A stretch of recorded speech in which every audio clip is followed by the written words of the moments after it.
ഭവന വാഹന വ്യക്തിഗത വായ്പകൾക്കുള്ള പലിശ കുറയും. റിപ്പോ നിരക്ക് 0.25% കുറച്ചു. 5 വർഷങ്ങൾക്ക് ശേഷമാണ് റിസർവ് ബാങ്ക് റിപ്പോ നിരക്ക് കുറയ്ക്കുന്നത്.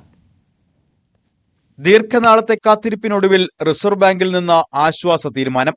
റിസർവ് ബാങ്ക് വാണിജ്യ ബാങ്കുകൾക്ക് നൽകുന്ന വായ്പകളുടെ പലിശയായ റിപ്പോ നിരക്ക് കുറച്ചു. 6.5% നിന്ന് 6.25% 2023 ഫെബ്രുവരി മുതൽ റിപ്പോ നിരക്ക് മാറ്റമില്ലാതെ തുടരുകയായിരുന്നു. റിസർവ് ബാങ്ക് ഗവർണറായി സഞ്ജയ് മൽഹോത്ര ചുമതലയേറ്റ ശേഷമുള്ള ആദ്യ യോഗത്തിലാണ് നിരക്ക് കുറയ്ക്കാനുള്ള തീരുമാനം. Reserve Bank's exchange rate policy over the years has remained very consistent.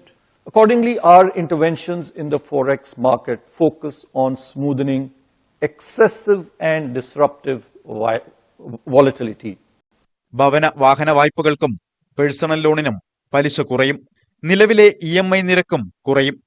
ഉദാഹരണത്തിന് 20 വർഷം കൊണ്ട് തിരിച്ചടയ്ക്കേണ്ട 30 ലക്ഷം രൂപ ഭവന വായ്പയ്ക്ക് നിലവിൽ പ്രതിമാസ അടവ് 26,992 രൂപ.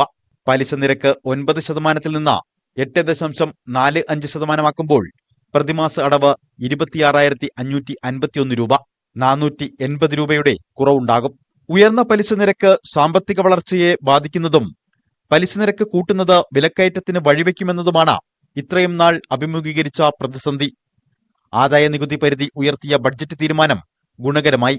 കേന്ദ്ര ബഡ്ജറ്റ് സാമ്പത്തിക വളർച്ചയ്ക്ക് ഉത്തേജനം പകരാൻ നിലമൊരുക്കുമെന്ന് കണക്ക് കൂട്ടുന്നു. അമേരിക്ക താരിഫ് തീരുമാനം താൽക്കാലികമായെങ്കിലും മരവിപ്പിച്ചത് അനുകൂലമായി. News desk, News 18.